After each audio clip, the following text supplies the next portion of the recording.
Okay, we had a couple more people signed up, but maybe they'll trickle into the meeting as it goes on. So good afternoon, everyone. My name is Trinity. I'm the agency training coordinator, VISTA, here at Arizona Food Bank Network. Thank you for taking the time out of your day today to join us for this training session on advocacy. We have two experts in the field here to talk with us today. So I'm going to turn it over to them to introduce themselves and we'll get started. Ashley, if you'd like to go first. Sure. I'm Ashley St. Thomas. I'm the Director of Policy and Innovation here at the Arizona Food Bank Network. I'm excited to see some familiar names, if not faces. Understand why our cameras aren't on, no problem. And, glad to share this space with my colleague Claudio from Community Food Bank. I'll let him say hello. Hello, everybody. Thank you for being here with us. My name is Claudio Rodriguez. My pronouns are he, him, his, and I am the Policy and Community Organizing Director for the Community Food Bank of Southern Arizona. I'm glad to be here. Thank you. Do we want to talk just a little bit about engagement from the participants in the session? Like we'll have the chat open, but then are you two accepting questions, that sort of thing? Great. So I'll pull up our slideshow and I'll share my screen.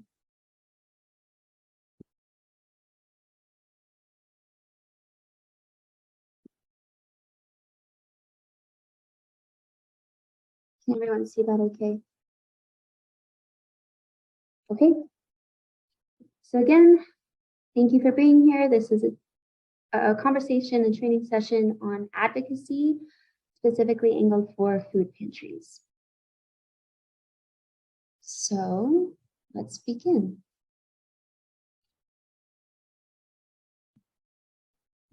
Oh, this is me. So hello, everybody again. Name's Claudio Rodriguez, and I'm the community organizer and advocacy person at the Community Food Bank. We work a lot on building power, building movements, and building relationships, mainly focusing on the connections to issues that affect food insecurity. So how do we create food justice, especially when we're a nonprofit organization, and then one that's basically an anchor institution here in Tucson and southeastern Arizona, right? So we serve 5 counties throughout southern Arizona. We've even done work cross-border through collaborations and relationships when we look at our food system. And the question is like, why? Why does the food bank care about this? Like, why are we involved in this work, right? And if we can go to the next slide, please. And this is a question I put to the audience. Have you ever heard this? Have you ever heard this expression? If you're not at the table, you're on the menu. And are we allowed to do it? Can people like unmute and stuff if they want? You don't have to if you want. What does this expression mean to you? And have you ever felt like you've been on the menu? And if you're willing to share.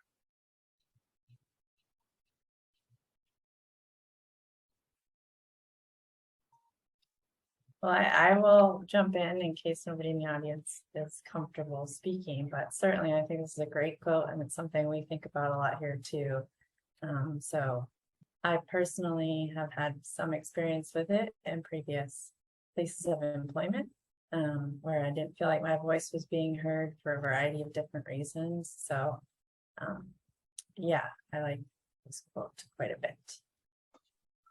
Yeah, thank you, Ashley, for jumping in.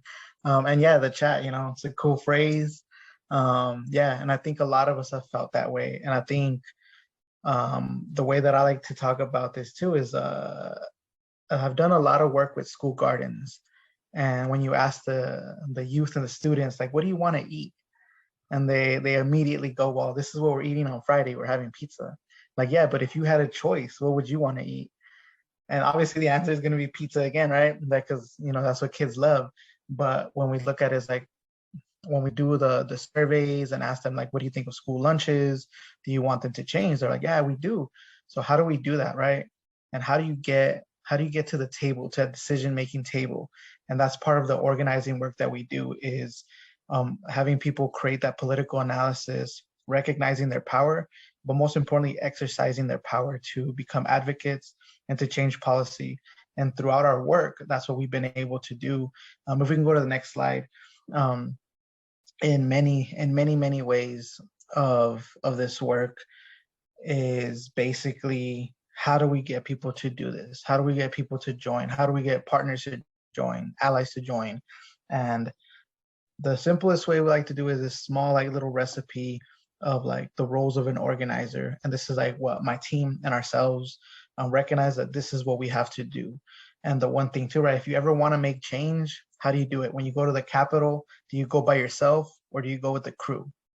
Right? You'll probably have better luck, right? If you go with the crew, right? When you go with like 100 people versus like yourself, right? It doesn't have to be 100 people, but if you have people who are ready to do that work, and then each of us know people too, right? Like we all got friends, we all got family. So we build our base. We build it by creating those relationships, by folks who are experiencing the issues that their community is facing, right?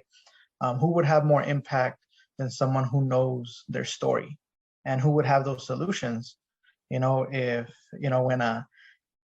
when something happens, like in my life, it's like, all right, so what do I want? What do I want? What do I need? And the same thing with my neighbors is like, what is it that you need? And our needs may be different, but maybe both the solutions get us to that place, right? The next piece is knowing that we're not the ones to do this work on our own, and we shouldn't be the only ones spearheading this work. So that's where leadership development comes in. This is where we have to develop people's knowledge. We have to help them be able to analyze skills, analyze power, and also give them the confidence to speak up. And this is the part that I love, because doing a lot of school garden work, I got to meet a lot of youth in high school who were scared to do presentations. And one time, one of them was interning with me, and she's on the board now of the food bank. And I told her, like, yo, we're going to do this workshop. Just watch me. Just watch how I do it. And it was a workshop on worms. And after I was done, 1 hour workshop, the second class is coming, and he's like, okay, so what do I do? Well, you're going to do the whole thing. I'm going to sit in the back. And he's like, what do I do? It's like, well, everything you saw me do, like, you can do it. You know this. You created the workshop. All I did was basically do what you created. And she did it without asking for help or anything. She did it. And I remember in one of when she was graduating from the internship program, she's like, that moment is what helped me break out of my shell and create that confidence. And now she serves on our board. So she serves on our food bank board. So from creating that leadership development, being a participant, to being a leader, to now being someone that's helping make decisions for the organization, that's what we want. And they had that lived experience of, like, from gardening to food insecurity to now, like, this is what we got to do. But it goes beyond more than stories, right? So that's when we have to run campaign. And it's when I like to talk to people out in the community, it's like, yo, this is when you run game on folks. This is when you actually do things. And we do this, we run campaigns in order to achieve and change policy and also create advocates, because sometimes there isn't ways for us to change policy, because sometimes folks are underage, folks can't, they've lost their voting rights, or they just don't have the ability to vote because they're new or something's going on in their life, right? So what do? They have to become advocates. Like, vote for me, like, vote for this. This is what helps me. This is what's going to help change our community. Or even just someone saying, like, oh, having a healthy lunch program, this is how it would affect my children's life. So you advocate on behalf of others. So we do that by coming together, by building that collectiveness, right? And this is my favorite part of the whole process, because then you start creating little organizations. You start creating collectives, and those collectives create community. They start building, they start having conversations on their own. And before you know it, they don't even need us, and that's what we want to see. That's the type of leadership they want to see. And from there, those organizations start connecting with other grassroots organizations, other allies, other nonprofits. And that's how they start building the movement, by creating that collective change, because they're able to see that together there's power, right? So we started from the beginning, right? Like, if you're alone, you got to build up your crew, and then you have to scale up, then you have to run game, and then you have to build relationships, and then you have to build allies, right? So you're just building and growing. And that's the type of work that we do at the food bank. And that's the type of work. We're actually having an organizing 101 training on Saturday. So I'm really looking forward to it. I'm super excited for that one. But we can go to the next slide. But the roles of an organizer isn't only to build up skills and to build organizations, is to win changes in people's lives. So we want to make sure that folks feel the power, that they can exercise their ability to change things that are going to affect the living conditions that they're going through. So obviously there's sometimes that we lose, but our main goal is to win, to create those changes. And as an organization, sometimes it's asked like, why are we doing certain things? Why are we working on this campaign? And because we're addressing immediate needs, I can come into a community and say like, we need to organize for food justice because there's no healthy food stores here. And the community would reply, and they have replied, that's all great and dandy, but I don't have access to bathrooms. I don't have access to transportation. I don't have access to homes. Right now I'm dealing with, I'm about to get evicted. My hood's getting gentrified. So it's how do we find these intersections, right? Can we go to the next slide? And through that is that conversation, right? We build those conversations, we strategize, we work together, we find out what are our priorities, what are our collective priorities. And in this picture, you'll see a lot of the folks, all these folks here represent one neighborhood. So each person represents one neighborhood in the south side of Tucson. And they're right here in this, this focus is mainly about what is our party? What is it that we want to see collectively? Because the reason these folks are here is because they're all leaders in their community. They've all worked on different things, from access to school gardens, access to green spaces, but they've never come together to actually say, what do we want to demand from the city? So we brought them together and we're like, all right, what do y'all want? What do y'all want to do? And this is how we do it, right? So next slide, please. And we bring in other folks, right? And one of the things that I always like to do, especially within our organization and with other folks, is go through the 5 whys. And the 5 whys are basically asking why 5 times, like a little kid, right? Like why this, why that, why this? And here's a simple, like little quick thing of like, this is like a really simple one. I should update this one, because the one that I like to share is when I was working within the juvenile detention center, going in there and doing youth work with them. We built a garden in there, and that was like the basis to get in, right? And asking the youth, like, why are you here? What do you think their response was? You can throw it in the chat or voice it out. Why do you think some of those kids were there?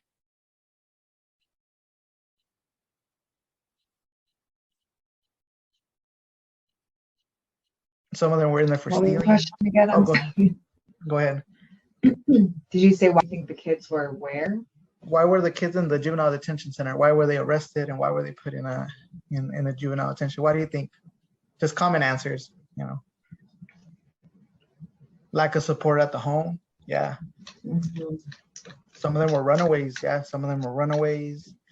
Some of them were there for stealing. Some of them were there for, selling drugs.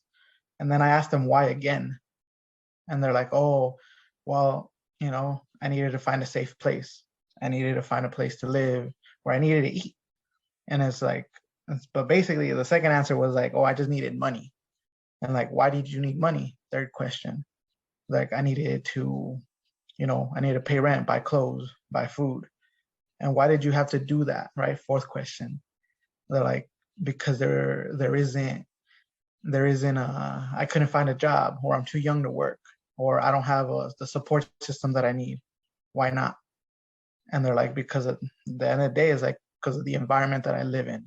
So right there, we found out through the whole phase of it is like, you're in here because you were poor and you were hungry and you did what you had to do to survive, right? So it's like, so that's how we find out that root cause. So root cause isn't because that's what you wanted to do. It's because there's a lack of support systems. There's lack of jobs available. Your community's in a certain state. And then we can keep going, right? We can keep going until we get to like even deeper root causes, right? Next slide, please. So as we do this work, that's how we prioritize and work with youth, work with communities.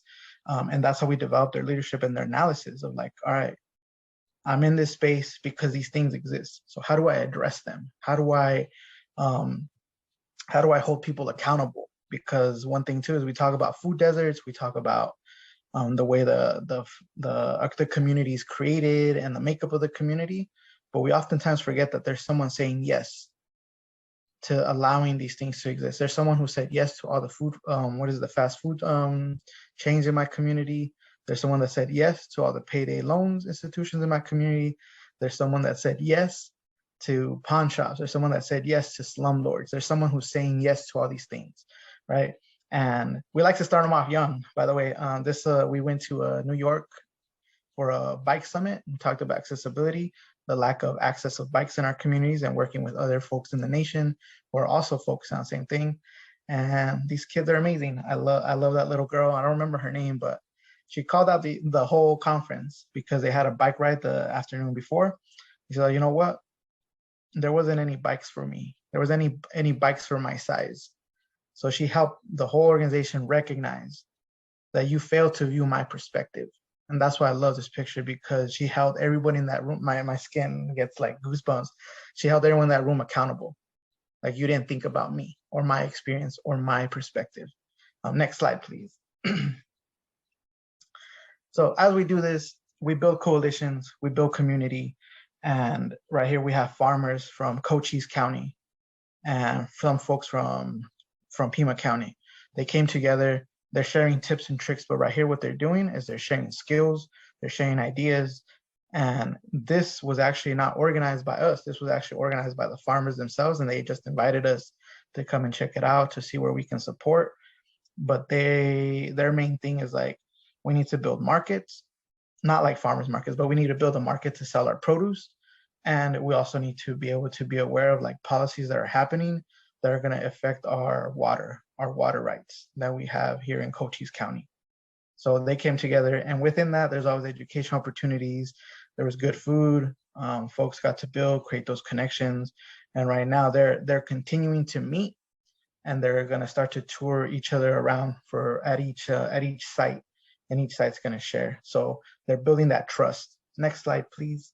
So as we do this, the one thing to not forget is that we have to organize to win.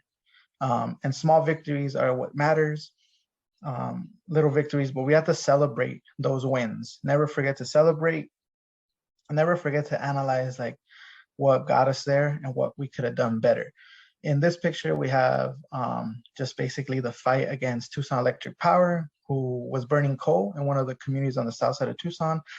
There are funders, so I got a little bit of trouble for this, but at the end of the day, it's like, yo, like, this is what the community is asking for, and we're not leading it. All we're doing is showing people how to do it, the steps, the process, who to talk to, do that power analysis, who's the one saying yes, and how can we get them to say no, or have them get to say yes, that we're going to stop burning coal and focus on different pieces, right?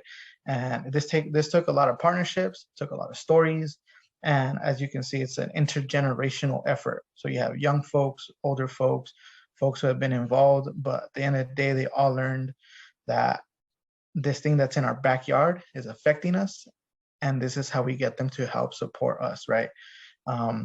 And yeah, the meetings were a little wild in those spaces. So remember that we're organizing to win, and that's kind of like the process that we do. And the CEO at the time asked me, like, what does this have to do with food? Like, what doesn't it have to do with food? You're talking about folks getting asthma. There's jobs that aren't being offered to that community. There's the water's being polluted right next to it. And then when we look at the whole food system, the coal that's being mined is being mined on Dene land, right? Navajo land. So their water is being polluted. They're losing some of their farmland. So it's like, it's all connected. And this was this community's immediate need, is to have them stop burning coal and move to a much cleaner way to produce energy for our community. And they did that. It was pretty amazing. So yeah, that's I think that's the last slide. So you can go to the next one and say the thank you. I don't know if y'all have any questions, suggestions, concerns, complaints. I had a question. First of all, that was wonderful, and all the work you do is fantastic and inspiring. So it'll be hard to follow, but my question is an easy one. You mentioned an Organizing 101 workshop on Saturday, I think. Is that in person only? Yeah, that's going to be in person. Yeah, we're doing it in person because we want to start creating a coalition with one of the communities that we're working with. their biggest complaint, or not complaint, their biggest issue, it's not a complaint, it's not a problem, it's an issue. Their biggest issue is that their ward official or their ward representative has ignored them for so long. So we're going to be working on helping them kind of create like a strategy, understanding common goals, because there's going to be multiple folks, but we're going to have more. This is going to be the first one that we just do in person, but when we do them online, we'll definitely put it out to the network. Yeah, that would be great. I know you work on Southern issues facing Southern Arizona in particular, but I think, just general organizing trainings would be really helpful for others in our network. I'll put my information in the chat. Thank you. I know my voice is really low. I hope you can hear me. Like I said, I'm losing my voice. So I apologize. Claudio, I just wanted to thank you for everything that you're doing. I wasn't familiar with your organization, but I'm really glad that I got to learn a little bit about it, and I'd love to connect. Just thank you for everything that you're doing. Thank you all for listening. Appreciate it.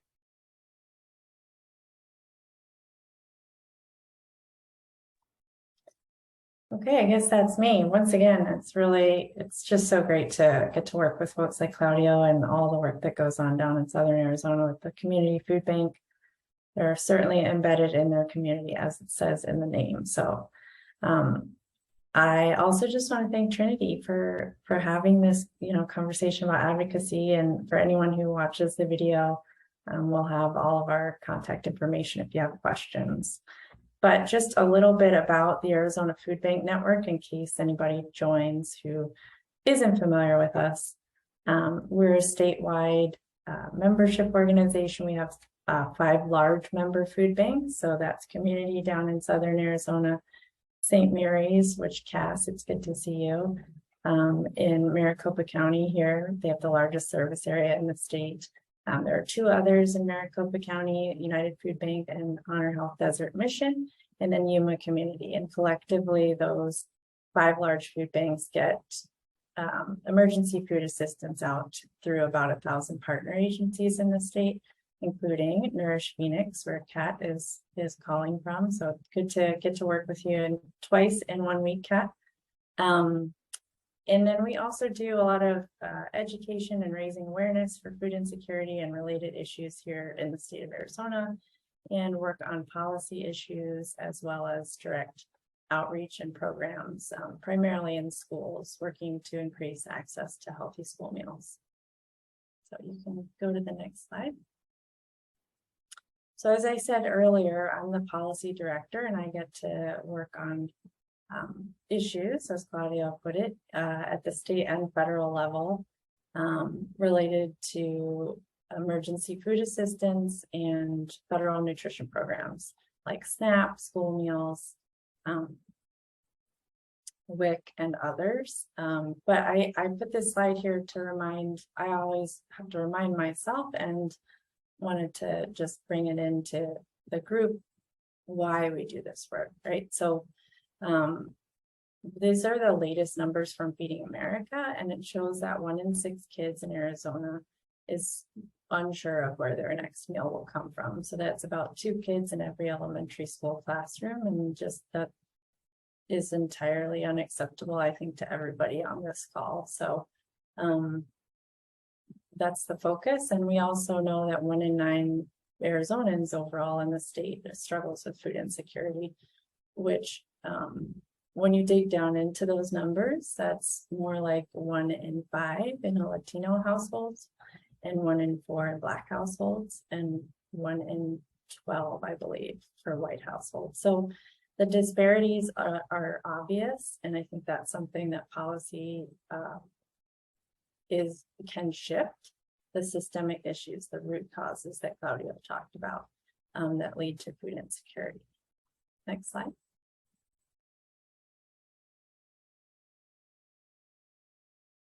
So a lot of times we work with small partner agencies, or I should say I do, like homeless shelters, DV shelters, anybody doing direct service to people in need, and they're curious about what advocacy is and sort of what it entails. And so just really high level, it's about changing social policy.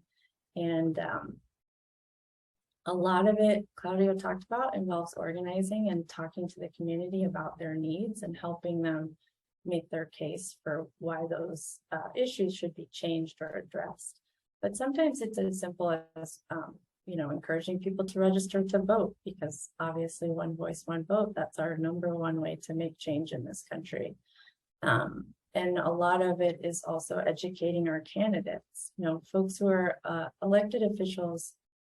Although I tend to have a few choice words about some of them, at the end of the day, they get into that work because they want to make a difference in their community, but they can't possibly know everything that we know.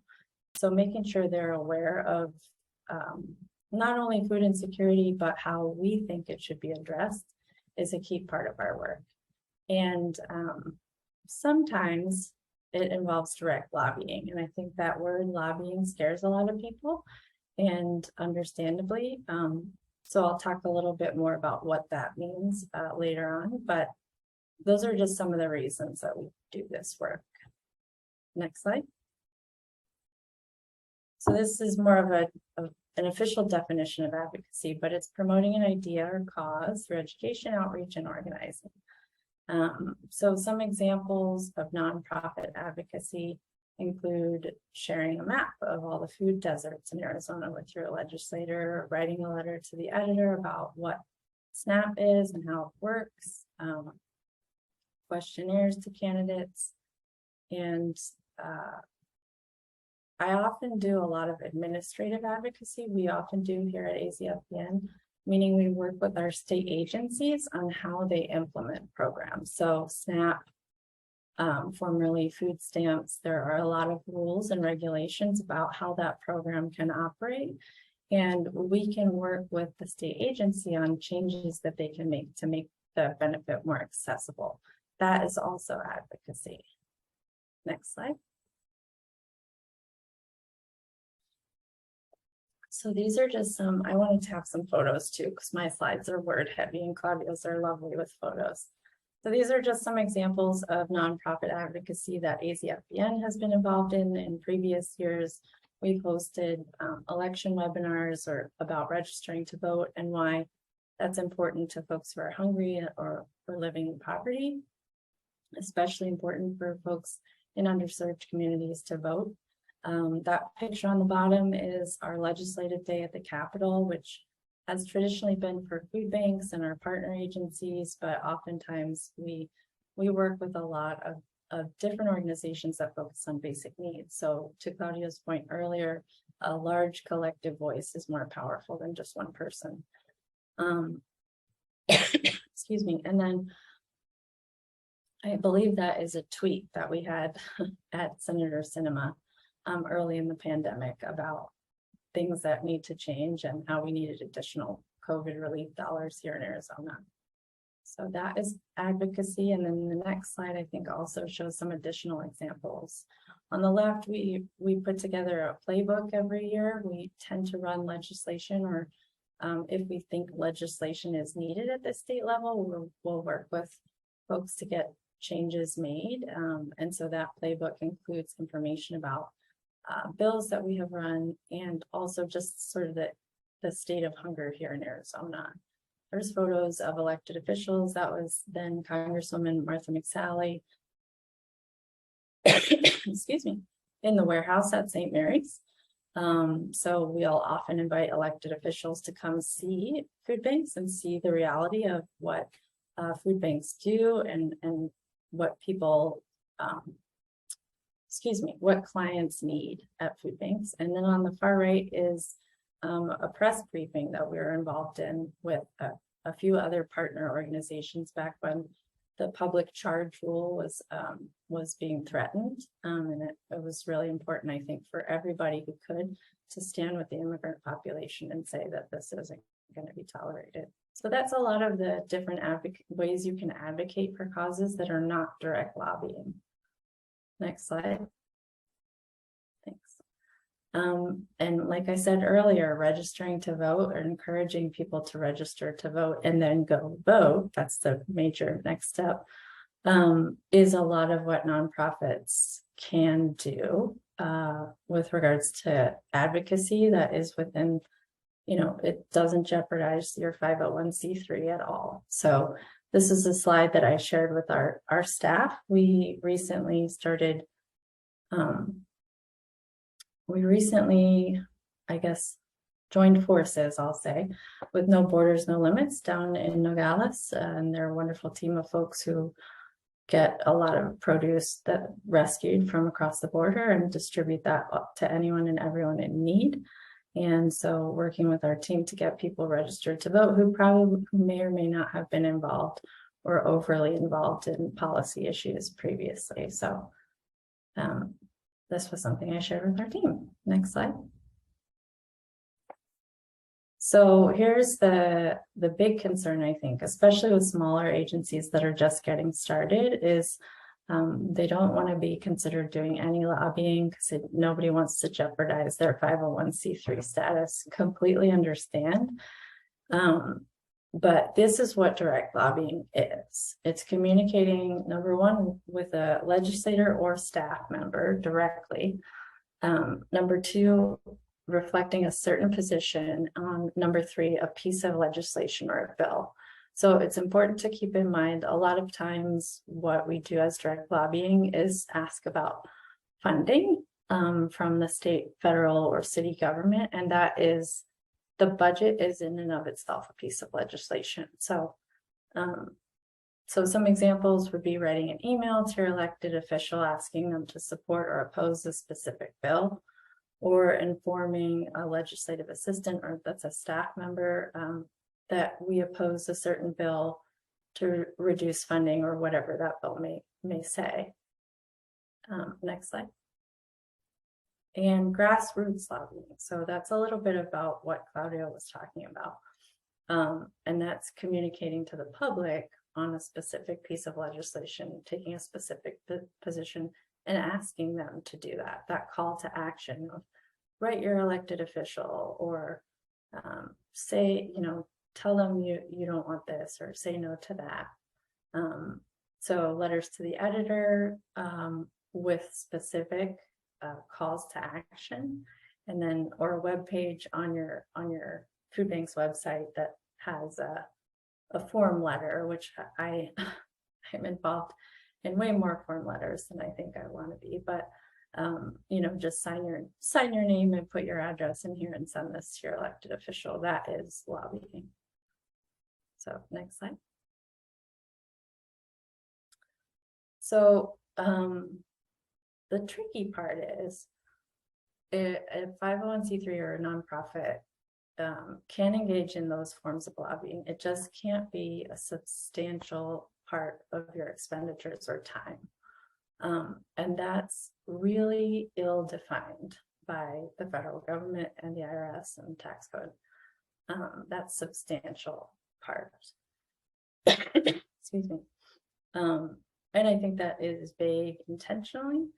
And I think that's what concerns a lot of people. So just here, I just put some allowed versus not allowed activities. Anything that you do has to be nonpartisan if you're a nonprofit.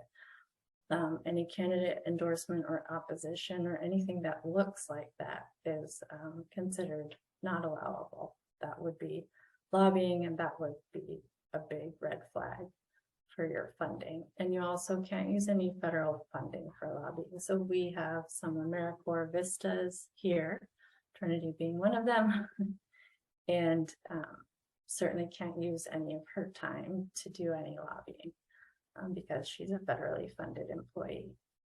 So that substantial part is what's not well defined, but I can give you some insight. And for anybody who watches this later, if you have questions about the 501H election, if you go to the next slide.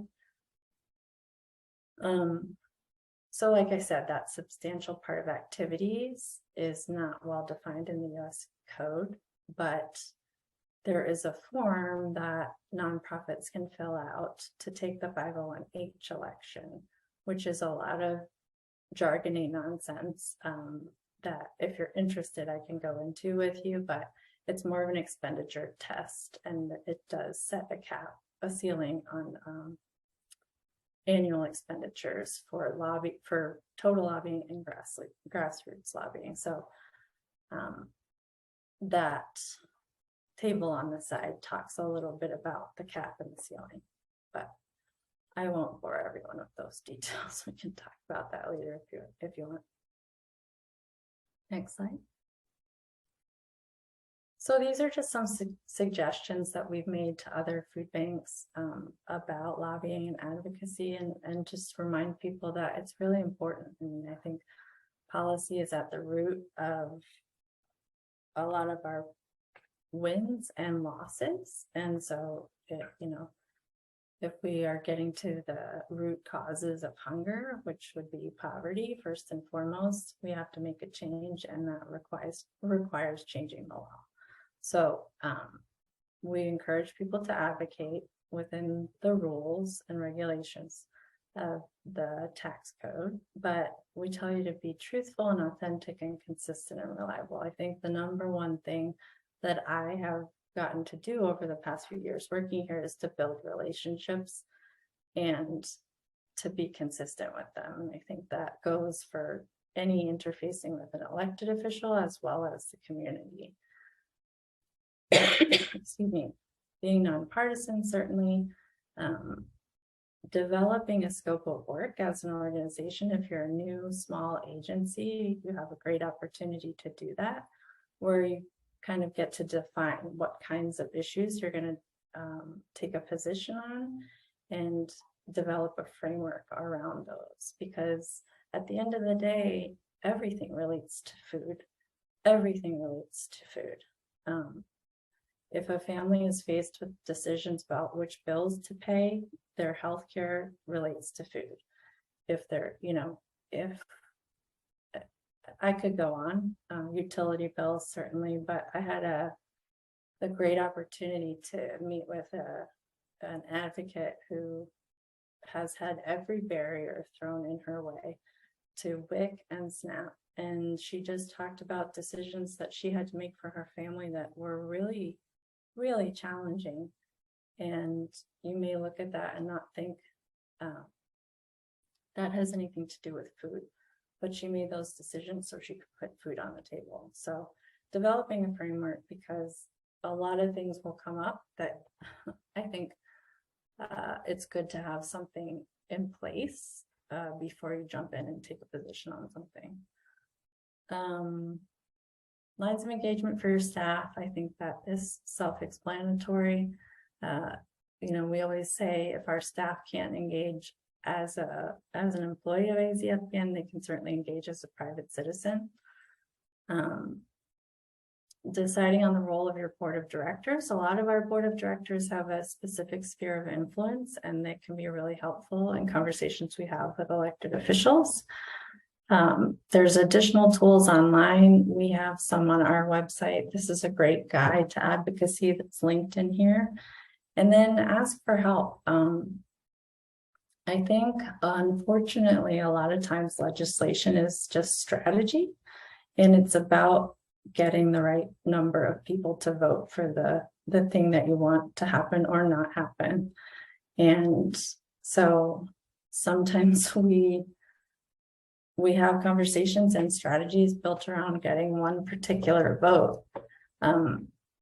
So I think that is something important to talk about as an organization. And I think that's it from me. Are there any questions? Well, if there aren't any other questions or comments, I just wanted to thank everybody for their great participation today. I've included my email as well. Again, I'm the agency training coordinator. So as the months go on, we will be facilitating more trainings and more of these types of conversations. We have our food pantry resources page on our website with pre-recorded webinars we've done in the past. If anyone would like to check those out, this video is going to be edited and posted online. And in the caption, I'll post contact information for everybody for Ashley and Claudio. So thanks again, everybody. Any closing thoughts, comments, questions? Okay. Well, I hope you all have a great rest of your day and hope to talk to you all soon. Thank you. Everyone.